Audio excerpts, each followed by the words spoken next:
আসসালামু আলাইকুম। সম্প্রতি নবম পে স্কেলের সুপারিশ করা হয়েছে, আর বরাবরের মতোই একদল মানুষ এর বিরোধিতায় সরব হয়েছেন। অথচ গত ৫৫ বছরে মাত্র ৮টি পে স্কেল হয়েছে, অর্থাৎ চাইলেই যখন তখন বেতন বাড়ে না। যারা দ্রব্যমূল্য বৃদ্ধির দোহাই দিয়ে পে স্কেলের বিরোধিতা করছেন, তাদের জন্য কিছু অপ্রিয় সত্য তুলে ধরা খুবই প্রয়োজন। অনেকের ধারণা সরকারি চাকরি মানেই টাকার পাহাড়, কিন্তু বাস্তবতা হলো একজন প্রথম শ্রেণীর কর্মকর্তা ২৫ থেকে ৩০ বছর চাকরি করার পরেও মাসে ১ লাখ টাকা বেতন পান না। অথচ বেসরকারি খাতে, গার্মেন্টস সেক্টরে বা বহুজাতিক কোম্পানিতে ৩-৪ বছরের অভিজ্ঞতাতেই অনেকে এর চেয়ে বেশি আয় করেন। বেসরকারি খাতের অনেক কর্মকর্তার বার্ষিক ইনক্রিমেন্ট একজন সরকারি অফিসারের মাসিক বেতনের চেয়েও বেশি। সেখানে ১০-১৫ লাখ টাকা বেতন বা আলিশান সুযোগ সুবিধা নিয়ে কারো মাথা ব্যথা নেই। যত আপত্তি কেবল সরকারি কর্মকর্তা কর্মচারীদের সামান্য বেতন বৃদ্ধি নিয়ে।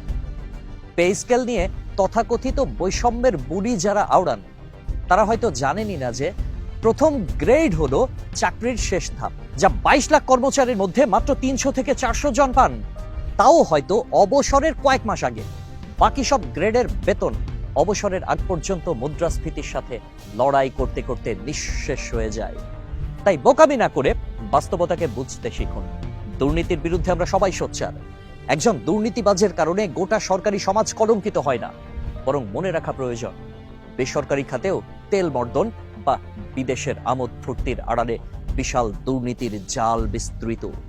দুর্নীতি যে খাতেই হোক তা পরিত্যাজ্য, কিন্তু তাই বলে সাধারণ সৎ কর্মচারীদের না খেয়ে থাকার ব্যবস্থা করা কোনো সমাধান নয়। গত ১১ বছরে দ্রব্যমূল্য এমন কোনো বছর নেই যে বাড়েনি। চাল, ডাল, মাছ, মাংস থেকে শুরু করে খাতা, কলম আর রিক্সা ভাড়া, সবকিছুর দাম কয়েক গুণ বেড়ে গিয়েছে। ব্যবসায়ীরা ঠিকই তাদের মুনাফা তুলে নিচ্ছেন, তাহলে কেবল সরকারি কর্মচারীদের বেতন বৃদ্ধির সময় কেন মূল্যস্ফীতির দোহাই দেওয়া হয়? সরকারি কর্মচারীরা কি তবে বাজারের বাইরের কোনো জগতের মানুষ? সাধারণত বলা হয় জনগণের ট্যাক্সের টাকায় তাদের বেতন হয়, অথচ সরকারি কর্মচারীদের ট্যাক্স সবচেয়ে বেশি বাধ্যতামূলক এবং স্বচ্ছ।